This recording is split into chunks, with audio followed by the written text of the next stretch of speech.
Hi, this is Mike Pritchard, and I am here with my good friend, Padre Harry Schlitt. And we are Padre and the Pritch. Comedy, spirituality, laughter, community unity, and fun. And what we're trying to do is help in the community, bring medicine of a good sense of emotional intelligence, laughter, joy, and spirituality. We're not into religion and politics, not our thing. We will talk about everything, but the thing is to bring... I disagree with you. The first thing you said was my good friend. Only Maybe your wife told you to tell her. Yeah, I had to say that. My wife said I had to say that. Yeah. Tell everybody Father Harry's your buddy. No, we're here to, just as Mike described. I'm not going to repeat what he said, but that's basically why we're here. And we hope that you can enjoy life as much as the two of us enjoy, and as much as we enjoy doing the things that we've come to do over the years. Yeah. Neither one of us is rich. Nope. And we haven't made a lot of money at anything. In fact, the best thing is we've learned to spend other people's money. I think they call it God's will, maybe. They not be rich, but they have a good time. And yeah, well, I'd like to start us off with this first little piece here today by an old game that's called Would You Rather. All right. Would you rather? Okay. So, for example, my three most unfavored things in life. Number one would be going to hell. Not a good plan. I really don't like that. Not a good life plan. No. Okay. And number two is waiting in line. I just don't have the patience. Why is that? To wait in line. I've passed up meals and free handouts and because I'm not going to wait in line for that. Wow. And the third thing is bowling. Bowling? Yeah, I just despise mystical bowling. No, huh? What? No, I tell you what, the reason is it's very simple. When I was a baby priest and I worked in the seminary, I was around 50 boys night and day, day and night, day and night. Finally, the bishop said, Harry, you got to get out and be with some real people. So the pastor of the parish there in Springfield, Missouri said, I'm going to put you in our bowling league, the parish bowling league. So every Friday night, Mike. You were forced. I was forced, but listen to the forcement. I got stuck with some lady whose husband didn't come home Friday night. You know, and she was looking. He didn't call. He was a salesman on the road. So she would roll the ball and then take it out on me. You? Or the next week, I'd get stuck with the husband of somebody whose wife, she's got a headache. She doesn't want to bowl. And he's got to be the big macho guy. So anyway. This is emotional trauma to you. I learned how to hate bowling. Plus the fact that I'm not very good at numbers. You know, spare, two. So they didn't want you to be the scorekeeper? No. I couldn't add. Yeah, you couldn't do spare. Now they got it all. They got all that stuff up there now. Okay, let me help you. Eyes on me. Yeah. This is a strike. Yeah. And this is a spare. Yeah, I know. Does that register? That's a spare tire. Yeah. I have Dunlap's disease. My belly done lap over my belt. So, anyway, the Would You Rather is the game. Someone said, would you rather, if you were stuck on a deserted island, would you rather be with someone who never spoke or someone who would never shut up? That could be the two of us. Yeah, I mean, just something like that. Right. You know, or there's another one here that I wrote down. If you had to move across the country or have a root canal. You know, root canal is probably the... But then people that have to move because of their jobs and all, this is one of the worst things you can do, uprooting your kids, and packing boxes and getting someplace and not remembering what's in the boxes. This is my life because we moved when we first went to San Francisco. We moved 3 times after you married Mary Jo and I, and we had to move 3 times. We moved from Kirkham to Noriega and then to 15th Avenue between Irving and Judah. And at that point, ironically, weirdly, Margaret Cho, Al Madrigal, all comedians, and Mike Meehan and all the Meehan brothers, they lived all in this close. All the comedians, they were younger. Yeah. And Madrigal and the Meehans and Margaret Cho went on to great fame and stuff. But, you know, I think one of them said to me, we just saw you sitting on the front steps of that old Victorian on 15th Avenue, laughing all the time, playing with kids, throwing balls, just screaming at everybody, telling people to slow down. And he goes, you just seemed like the neighborhood dad on Sesame Street. And he goes, you had Muppet qualities. It's time to light the mute. Anyway, so I think that when you see somebody who has a joyful life, it draws you to want to become a person who brings joy and the medicine of laughter. And that was at the same time that I was getting ready in '87 to be the master of ceremonies at Candlestick for the Pope, which you covered. And if I was to think back about what my the worst thing for me always was any kind of fame or recognition.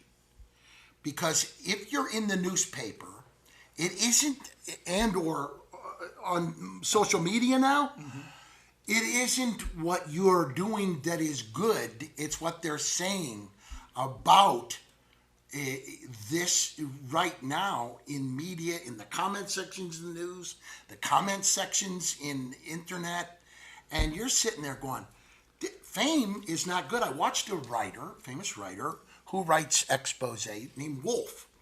And he said fame, and this is just recently, about a week ago, he said fame kills. I believe that. Is this the Wolfe that wrote Yes. Bonfires? Yes, it is.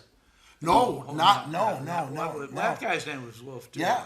I was in the movie The Right Stuff that he wrote. Oh. Okay. You know, Thomas Wolfe. I was actually on a Merv Griffin, because he was friends with you. He loved you.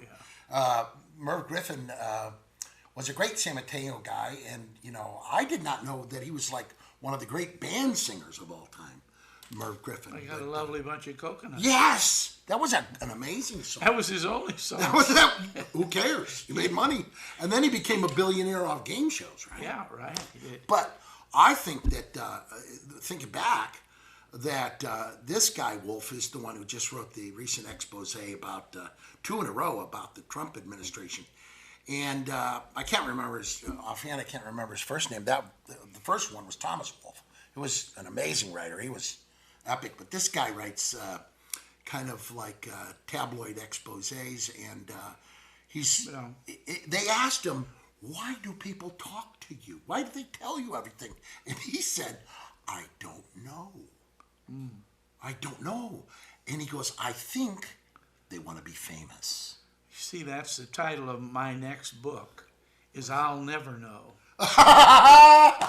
The first one was called I'll Never Tell. And the second one's going to be out soon, and it's called I'll Never Know. Unless the publisher wants to change the title for any reason. Wow. But this That's a great title. So get back to Would Sure. You Rather.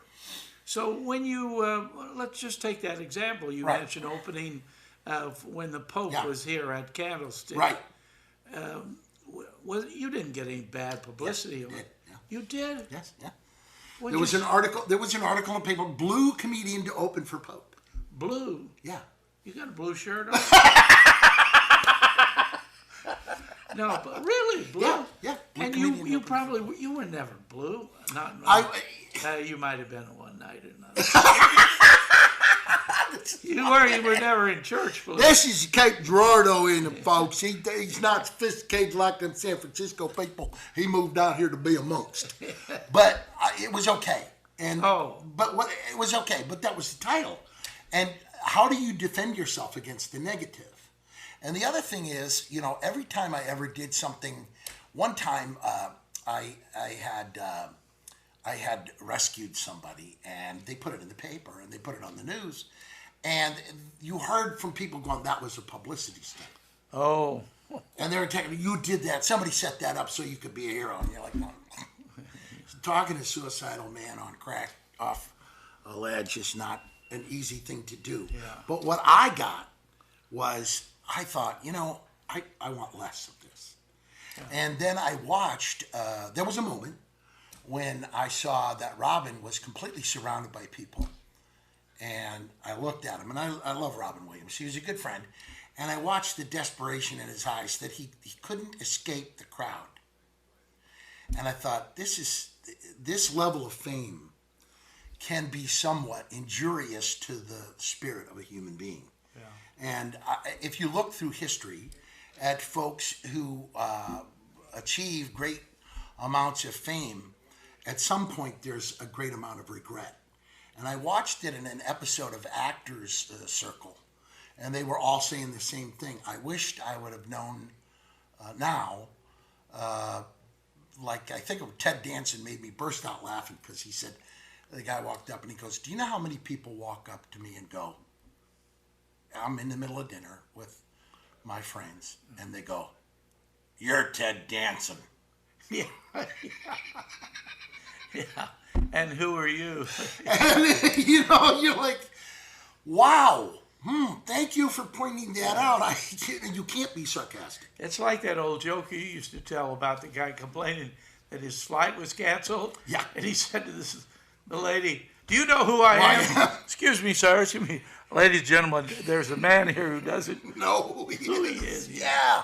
And it's like you want to be undercover. You want to achieve things that are helpful to the community unity and for bringing medicine and laughter and joy, but you don't want a level of fame that causes interruptions from other things. So if you have your kids with you, it's even harder because they begin to resent your level of fame because they're like, they always go, Dad, can we go to the car? Can we just go to the movie, Dad? Can we just have dinner, Dad? And you realize that I think this is why probably Buster Posey has 4 little ones, and he's the greatest baseball player and such a humble and good baseball guy. Not since DiMaggio have we had such a noble and Hank Aaron, just a humble guy. And I think he's exhausted from, like he said a week ago in an interview, and he goes, I come home after a game, everybody wants to talk about the game. I've got 4 little kids, and my wife is exhausted. Yeah. And I'm familiar with that because when I would come home from being Mike Pritchard, and the wife is going, we're going out and, you take care of the kids. And I'm like, yeah, okay. You can't say, honey, but I'm exhausted. And, and what you do isn't as important as what I do. Well, that works well. Yeah. So, let me see where were you hit with it? Side the head. Right here with the pot. Right? So, but that for me was the worst thing was fame, because even when I had done things that most people would consider heroic, you don't want your name in the paper. I swear, that's true. Yeah. Any cop, any fireman will tell you that. No. And you always know the guys that are really looking for that. Oh yeah. They're in there all the time, and they want that. And you the reason you don't want that is that with all the good positivity that comes from that, there's an element of cynicism and cruelty that arrives in fashion that is just as hurtful to you emotionally, because people sneer the upper lip. And, I think we saw it in Elvis Presley. Yeah. Well, I think now the people are getting, I think the younger generation, because they see themselves, they're not so, the idols are not as big. Right. But the television screen in itself, I saw you on TV. Right. I mean, it magnifies it. Yes. It makes us look fatter. Speak for yourself, mister. Yeah, I am. I'm speaking for myself. You look slim and trim as always, yeah. But you got three faces. He had so many chins that looked like Niagara Falls when he drooled. So, but My brother came to visit me here one time, redneck guy, and he had to go to the bathroom, and he picked up the phone book, and he came out and he said, "You got a lot of chins in this." And his wife thought he meant, Chins, double chins. chins. No, chins. Well, I think the key to I stopped you on No, Elvis just- Presley. Well, no, but I mean, Elvis Presley, I always felt sorry. Have felt so sorry for people trapped in the prison of fame where they have a hard time presenting the real portion of themselves. And it causes a great deal of anxiety in people. Mm-hmm. People don't get that some people weren't, looking for fame. They were looking for recognition for artistic achievement. And when that level of fame ratchets to the point where it's obtrusive to your emotional well-being, it can be very harmful. I've helped so many people who are friends of mine in the comedy scene, in acting and stuff. And, I always have felt sorry for people trapped in that level of fame that is brought about by people wanting to do things in the tabloids. And So let's take actors for example. Sure. Because they have to portray somebody that they may not be at all. Brilliant question. Especially the bad guys in the movies, all the way back to the westerns and the detective stories where they have to be miserable human beings, Right. treating others unfairly and taking advantage, and they go home the same way that you would go home. Yes. And try to change that image where you see the really, really talented actors. They're so good. They say they make it believable. Right.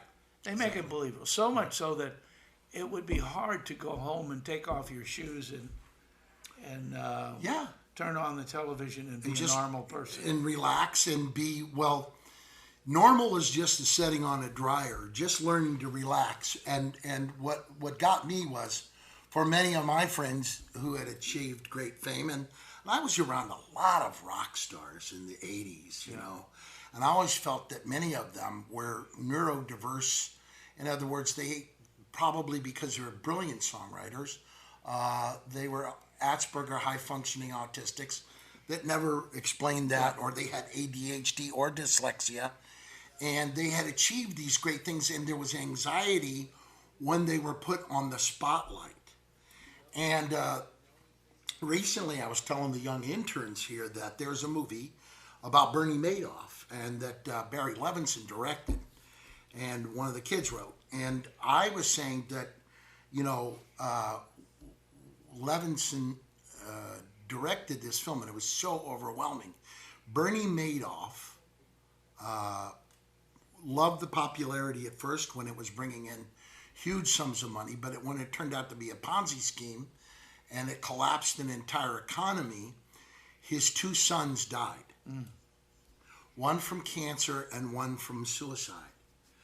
And that they couldn't explain to the rest of the family, what had happened to it. And the movie Madoff on HBO, Warner Brothers, it was profoundly moving when the writer of this film decided to epically put out what the father-in-law wanted to say to Bernie Madoff in prison, that your son died in prison, ashamed of you, and his 2-year-old baby son was there.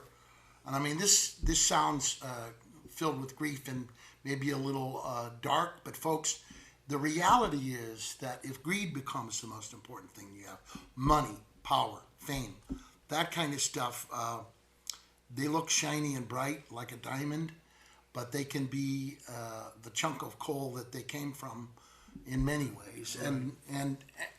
And that, and you see that, and that was my thing in show business. I escaped that. I saw it coming, and I thought, I do not want this. I want the happy life that I had with you guys and all these kids and all the friends, teaching school, going to Dominican, talking Going to the broke. kids, being busted flat. And you know what? Hey, folks, check it out. The pharaohs of Egypt thought they were taking it with them, but it's at the Rosicrucian Museum in San Jose. That's all I got to say. And you know what? Is there anything, to me, the most powerful people on planet Earth have died with soulful wisdom. Mother Teresa, Mahatma Gandhi, Jesus. So here's another one. Sure. A billionaire man. Right. He was known as the Oracle of Omaha. Warren Buffett. Warren Buffett. Great guy. Okay. Great guy. He said this: there is no power on earth like unconditional love. Exactly right. So he can make all the money He's he right. wants, but to make a statement like that really means a lot. Ironically, the young man that owns this studio that we're in was on a show paid for by Warren Buffett and Chuck Huggins from See's Candies. And I met Trevor Henley when he was 16, 17 on our show at Santa Fe High. He was brilliant then, and then he went into this line of work to teach what we're teaching. And like we talk, we're always in struggle, but we're making a difference in community. We even have this priest on our anyway. I'll be making an announcement soon. He's an author as well, though. Yeah. And but you know, because when you No, I've been on television. Right. I'm on television every week, so Right. I get the same thing. If I go to a funeral and there's something at the cathedral where there might be 50, 60 priests walking down the aisle, I can see there's the guy that does the mass on TV. He's a lot fatter than God, he's old. He looks good on TV. Must be the makeup. No, but you just notice it. But I started on the television, actually in Springfield, Missouri, in 1968. wow, And I must say, I was enamored with myself for a long time. sure, I mean, I saw the bigger than life. sure, And now it's the same thing we've been talking about. You try to escape that. yeah. You try to keep moving. I like that. I don't know who said it or does it, but all the Hollywood people all want to be seen and known, and they put on these big dark glasses. Yeah, glasses. Yeah, So you cover up their eyes, right? Well, there was a line by Julia Phillips who wrote E.T. Hollywood is a place where people spend all their time searching for each other's weaknesses. Oh. And the tabloid industry is built on that, right? And when you see that, and I saw the suffering that people went through from articles written about people, and you can walk through, and people obsessed with that gossip. You know, that I got to find out something bad about them. Hey, who was the first article you read in the Chronicle for years and years and years? Because it was that column by Herb Cain, yeah. Always, people would buy the paper to read Herb Herb, Cain. yeah. And I know a couple of people who are good friends who were cut by that. Yes, and it's hard when you have somebody who has power, and this was the same story. If you know things on people, or people gossip about people, and you reprint the gossip, then you set yourself up for the boomerang of unwarranted karma, whatever you want to call it. But I remember, trying to explain that from, I don't know if I ever told you that kind of story from the Native American shaman from the Crow tribe. He said, a great owl was searching the forest for a fat snake that he spied and swooped down to pick him up, and noticed that it was a diamondback rattlesnake, and he spit him out because he knew he was poisonous and could take his life, because he was a wise owl, but it was too late. The diamondback rattlesnake had already struck, and taken his life. And he said the moral to this story is sometimes if you spit out poison, it can still come back to bite you. There you go. And that's why you think whatever words you print about others, try to make sure they're honest and true and kind enough to not cause. I don't know how many suicides I've witnessed over the years by cruel things and bad things that have been written. And you've done so much work with young people being brutalized by This morning we talked about two youngsters in Orlando, Florida, 2 days ago, killed each other over a post on Facebook. No. Yes. Oh, God. Shot each other. And, when you see this, you realize that there is weaponry in words. You have to know that. If you weaponize words and to the point of cruelty, humiliation, shame, insult, accusation, or innuendo, and you say these things and they cost that person to suicide, or they cost that person to be enraged, and they cry with bullets instead of tears, you've realized that you've done something so morally bankrupt and wrong. Watch your words. So here's our closing statement. Sure. Mike, if you were someone else, would you like yourself? Yeah, a lot. I'd like to. Would you be a friend of yours? I am a good friend to so many, Harry, like you, and I am so grateful for friendships that I have. Yeah. I would want a friend who's a defender, a protector, a connector, and a person who has decided that if you do everything you can to build up folks, and even when they sin or are angry or vicious or do things, forgiveness and use restorative justice, go to the prisons.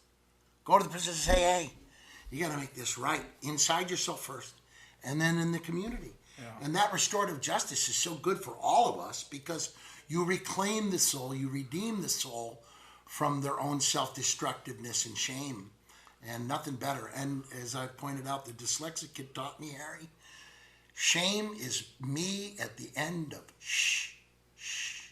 Oh. That's pretty good. I may use that. That's all yours, buddy, Hey, this has been the Padre and the Pritch, and we hope you'll enjoy us again. Enjoy us and join us, too, at the same time. Our title today was Would You Rather? Making choices. What's important to you and for you and about you. Thanks, Pritch. I love you, Padre. Hey, be the medicine for a better world out there.